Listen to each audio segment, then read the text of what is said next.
안녕하세요. 직업상담사 김인숙입니다. 아, 지난번에 T하고 F에 대한 주기능에 대해 설명을 드렸는데, 제가 사고 기능에 대한 설명을 되게 많이 설명을 해드렸어요.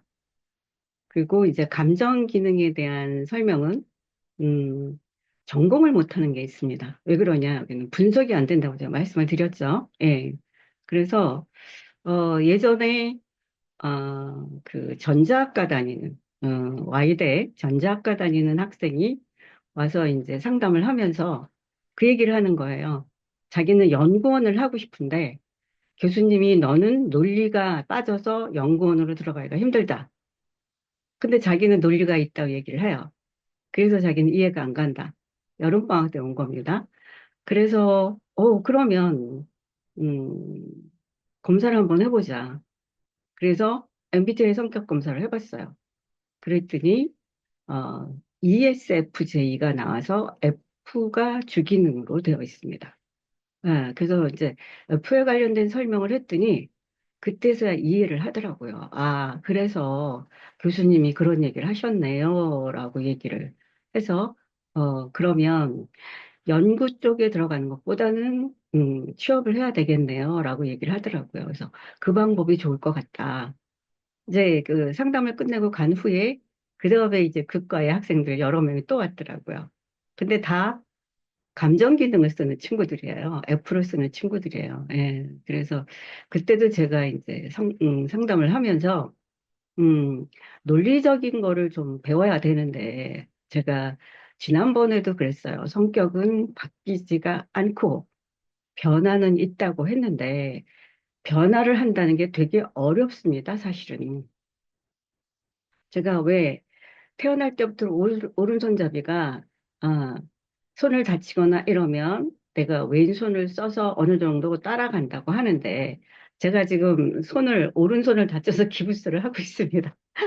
근데 예, 지금 거의 한 달 반 이상을 하고 있는데 왼손 어려워요, 사실은. 그 어려움을 거쳐서 내가 변화를 가져야 됩니다. 왜 그러냐?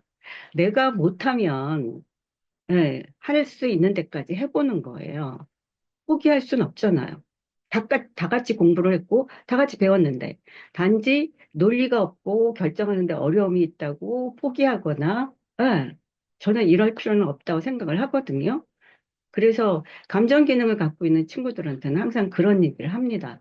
제가 충북대학교 몇 학기 상담을 하러 내려간 경험이 있는데, 그때 이제 3, 4학년 법대 전공자들이 상담을 하러 왔어요. 근데 이제 충북대학교는 1학년에 들어가면 오리엔테이션의 전체 MBTI 성격 검사를 해줍니다.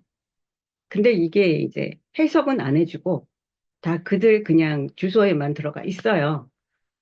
근데 법대생들이 와서 하는 얘기가 한결같이 3, 4학년이니까 전공 시험을 못 보겠대요. 그래서 왜 그런가라고 보니까 다 이 결정하는데 감정 기능 F를 쓰는 친구들이에요. 근데 이제 전공 과목의 시험이 이렇게 나온답니다.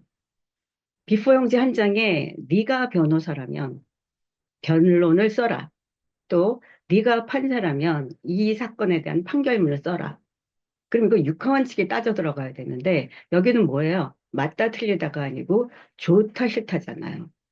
그러니까 대부분의 표현들이 한자도 적기가 어렵다고 합니다. 그렇죠? 분석을 해야 되니까. 그래서 설명을 했어요.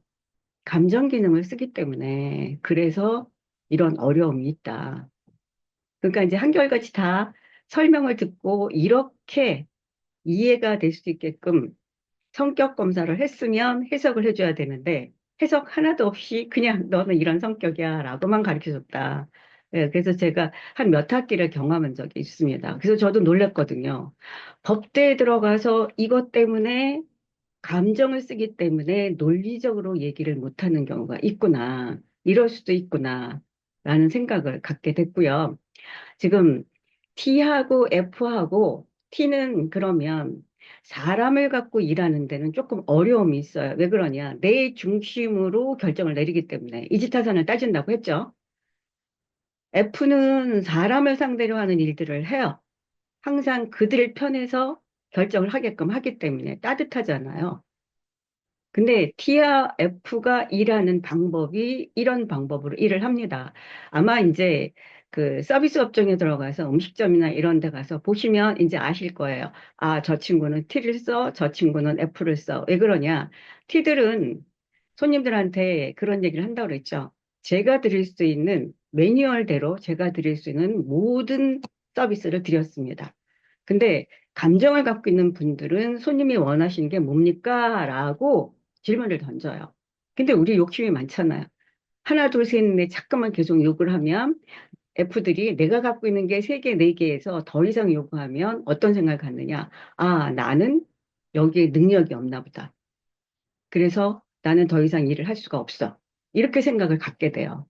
그래서 저랑 상담할 때 F를 갖고 있는 사람들이 꽤 돌아간다고 말씀을 드렸죠. 이런 형식으로 일을 한다라는 거. 그리고 지난번에 제가 T들이 이들한테 뭐라고 얘기를 한다고. 왜? 어, 서비스를 그 정도까지 해주려고 하느냐. 매뉴얼대로 하면 되지. 그들한테 또 상처를 받아요. 근데 사실 제3자 입장에서 나와서 보면 감정을 갖고 있는 사람들이 해주는 게 서비스긴 해요. 근데 자르지를 못하니까 내가 줄 수 있는 한도를 잘라야 되는데 그냥 계속해서 달래면 줘야 된다, 줘야 된다.